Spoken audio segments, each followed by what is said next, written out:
ముందుగా మరి శరన్నవరాత్రులు అనగానే ముందు మనకి ఈ యొక్క శ్రీ లలిత త్రిపుర సుందరితో మొదలయ్యి దాని తర్వాత గౌరీమాత అయితేనేమి, అలా ఈ చివరికి మహిషాసుర మర్దిని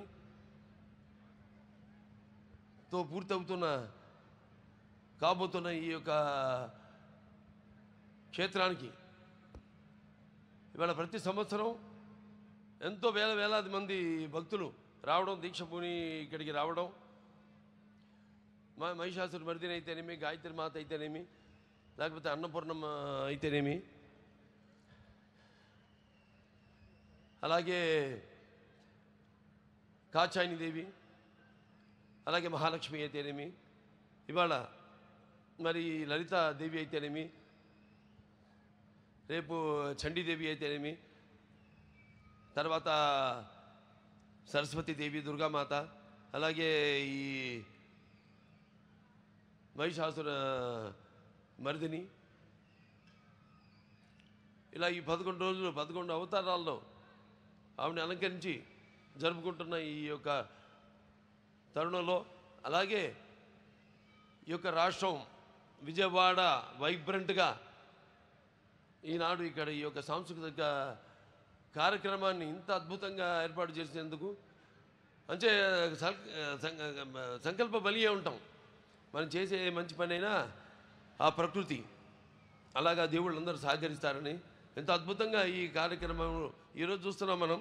ఎప్పటికప్పుడు ప్రతి వాళ్ళల్లో ఒక భయం, ఎప్పుడు ఎక్కడ వర్షం పడుతుంది, ఎక్కడ ఏ ఆటంకం కలుగుతుంది కార్యక్రమాలకని. అటువంటి దేవి కృప వల్ల అంత దిగ్విజయంగా విజయవంతంగా జరుగుతుంది ఈ కార్యక్రమం. అంతే సంకల్ప బలీయం అంటాను.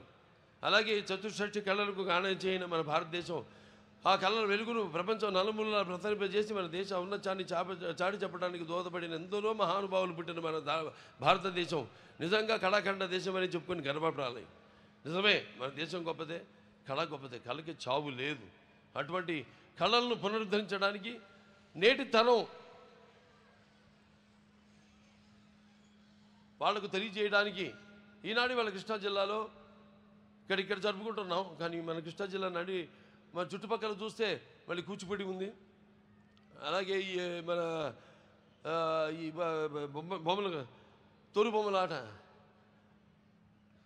తోలుబొమ్మలాటలకి అయితేనేమి అన్నిటికీ ఎంతో ప్రసిద్ధమైన మన ఈ కృష్ణా జిల్లా, అందున ఇక్కడ విజయవాడలో ఈ కార్యక్రమం జరుపుకోవడం అంటే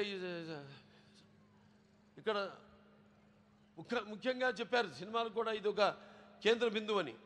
విజయవాడ నాకు ఆ రోజులు గుర్తొస్తాయి. నేను అప్పుడు ముఖ్య కేంద్రంగా ఉంటూ ఇక్కడి నుంచి పంపిణీదారులు అయితేనేమి, లేకపోతే సినిమా యాజమాన్యం వారు అయితేనేమి ఎంతో ఈ సినిమా పరిశ్రమలో ఎంతో ముఖ్యమైన పాత్రను పోషించి ఈ యొక్క సినిమా ఒక పరిశ్రమకు అభివృద్ధి కోసం ఎంతో వాడు తోడ్పడ్డారు. అలాగే నేను ఇక్కడ ఎన్నో ఉత్సవాల్లో అంటే దుర్గమ్మ మాత జరిగిన ప్రతి ఈ యొక్క శరన్నవరాత్రుల్లో పాల్గొనడం అయితేనేమి వీటిలో, అలాగే మానవ సేవే మాధవ సేవ అంటాం. అలా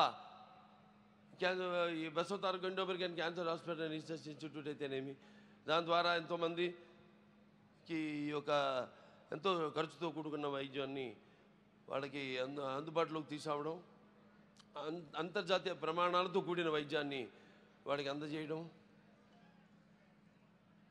అలాగే మొన్నే ఇక్కడ తుళ్ళూరులో కొత్త ఆసుపత్రికి ఇక్కడ కట్టబోతున్న ఆసుపత్రికి భూమి పూజ చేయడం జరిగింది.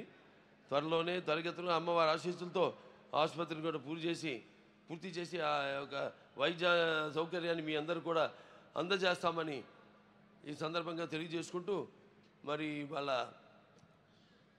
అందరి చూపు మన ఆంధ్రప్రదేశ్ రాష్ట్రంపైనే ఉంది. ఎందుకంటే దానికి బ్రాండు చంద్రబాబు నాయుడు గారు, ముఖ్యమంత్రి చంద్రబాబు నాయుడు గారు. ఆయన నాయకత్వంలో తప్పకుండా త్వరగతిని, అమ్మవారి ఆశీస్సులతో ఈ యొక్క రాష్ట్రం త్వరగతిన అభివృద్ధి చెంది ఎన్నో ఆటంకాలు ఉన్నాయి, ఎన్నో ఈ యొక్క ఆర్థిక సమస్యలు ఉన్నాయి మనకి. వాటిలన్నింటినీ అధిగమించి రాష్ట్ర అభివృద్ధి కోసం 24 గంటల్లో 24 గంటలు పనిచేస్తున్నాడు ఆయన. తప్పకుండా ఈ యొక్క ఆయనకున్న అనుభవంతో అయితేనేమి, లేకపోతే ఆయనకున్న పరిజ్ఞానంతో అయితేనేమి ఈ యొక్క రాష్ట్రం త్వరగతిన ముందడుగున మన భారతదేశపు పట్టణంలోనే